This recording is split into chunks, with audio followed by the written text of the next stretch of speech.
इस ग्राफ को देखिए, 2021 में कोविड के दौरान एडी टेक कंपनियाँ उभर के सामने आ रही थी, वो भी ऑल ओवर इंडिया में। बट जब कोविड ख़त्म हुआ, ऑनलाइन पढ़ रहे बच्चे स्कूल या कॉलेज में जाने लगे, जिससे एडी टेक कंपनीज़ का प्रोडक्ट यूज करना भी बहुत कम हो गया।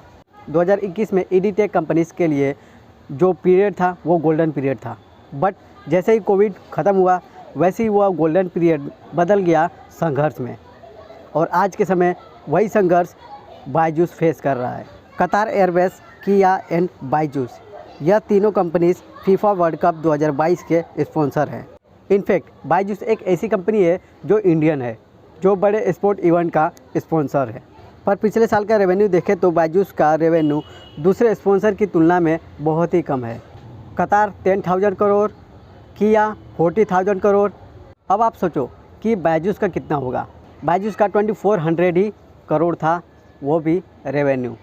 आपको लगता होगा ज़्यादा, पर बायजूस का लॉस भी था, जो था 4600 करोड़।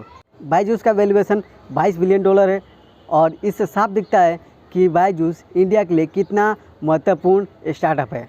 $22 बिलियन कंपनी का 4600 करोड़ लॉस आखिर कैसे, आज की इस वीडियो में हम यही जानने वाले हैं।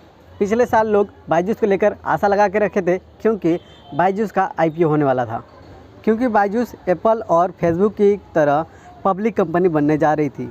पर ऐसा हुआ नहीं, एक साल में ही पूरी कहानी पलट गई, और इसके पीछे कई कारण देखा गया।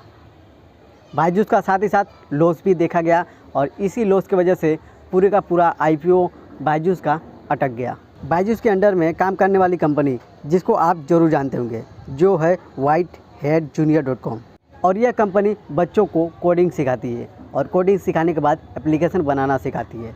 बट whitehatjunior.com बच्चों को ऐप बनाना तो सिखा देती है, पर उस ऐप का आगे जाकर करना क्या है, ये बच्चों को नहीं मालूम रहता है। कई पेरेंट्स का ये भी कहना था कि जो बच्चों को कोडिंग सिखाई जा रही है, वह बेसिक लेवल पर सिखाई ही नहीं जा रही है। बेसिक लेवल पर बच्चों को कोडिंग आ ही नहीं रही, जिसकी वजह से वह जो एप्लीकेशन बनाने के लिए प्रोसेस करने चाहिए वो कर ही नहीं पा रहे हैं। और जो कोडिंग सिखाई जाती थी, वह टीचर्स के इंस्ट्रक्शन के आधार पर वह कोडिंग सिखाई जाती थी, जिसकी वजह से बच्चे एप्लीकेशन तो बना लेते थे, लेकिन उन्हें बेसिक लेवल का जो ज्ञान है वह प्राप्ति नहीं होता था। whitehatjunior.com के रिपोर्ट के अनुसार रेवेन्यू 326 करोड़, वहीं पर लॉस 1548 करोड़, जिससे साफ दिखता है कि whitehatjunior.com कितना लॉस में जा रही है।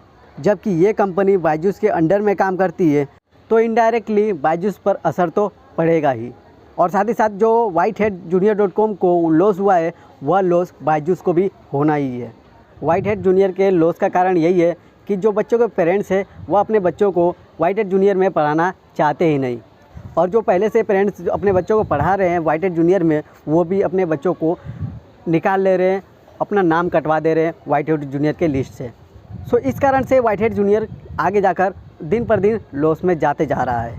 whitehatjunior से बच्चे के पेरेंट्स अपने बच्चों को निकाल तो रहे हैं, साथ ही साथ वहाँ के टीचर्स भी whitehatjunior से निकलते जा रहे हैं। कुछ महीने पहले करीब 800 एम्प्लॉइज़ रिज़ाइन किए थे whitehatjunior से।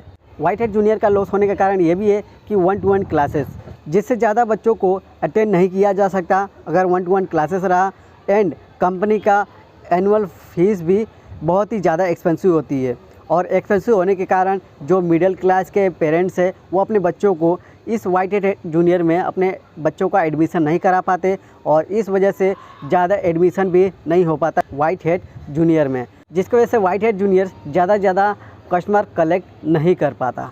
whitehatjunior का लॉस बायजूस के लॉस में 26% का कंट्रीब्यूट करता है। रिपोर्ट के अनुसार whitehatjunior सबसे बड़ी ऐसी लॉस मेकिंग कंपनी है जो बायजूस के अंडर में काम करती है। बायजूस के फाइलिंग के पीछे बायजूस का फेक सेल भी कहा जा सकता है। बायजूस के सेल एग्जीक्यूटिव अपने सेल अचीवमेंट को दिखाने के लिए, पूरा करने के लिए वह आपस में मिलकर एक सिस्टम तैयार करते हैं, और वह अपने फेक कस्टमर भी दिखाना चालू कर देते हैं, जिसकी वजह से उनका जो अचीवमेंट है वह पूरा हो सके, जो टारगेट है वो पूरा हो सके सेल दिखाने के लिए। और इस प्रकार से यहाँ पर फेक सेल के कारण जो बायजूस है वह लॉस में जा रहा है। इसी फेक सेल के कारण बायजूस का ऑफिशियल रेवेन्यू कम हो गया, और इसी कारण से एक साल के अंदर करीब 60% तक रेवेन्यू गिर गया है। पर यह भी बात सच है कि USA, मिडिल ईस्ट के कंट्री में बायजूस पैसे कमा रहा है, पर उधर का पैसा इंडियन लॉस को कवर नहीं कर सकता। यह कंपनी जितना रेवेन्यू गेन नहीं करती उससे कहीं ज़्यादा पैसे खर्च कर देती है मार्केटिंग के पीछे। पिछले साल 2000 करोड़ खर्च करती है जिसकी वजह से बायजूस का प्रमोशन हो सके। और आपको ये जानकर हैरानी होगी कि बायजूस का 32% जो लॉस है वह सिर्फ मार्केटिंग के पीछे ही लॉस है। बायजूस के सीईओ का ये भी कहना है कि जो लॉस मेकिंग कंपनी है, जो व्हाइट हेड जूनियर है, वह आगे जाकर प्रॉफिट में आ सकती है। बायजूस का एक ही प्रोडक्ट नहीं है, बायजूस के कई प्रोडक्ट हैं जो कई कंट्री में काम कर रहे हैं। और ये भी देखा गया है कि हर एक प्रोडक्ट प्रॉफिट तो नहीं बनाने लगे, कोई ना कोई ऐसा प्रोडक्ट होगा ही जो लॉस बना सकता है।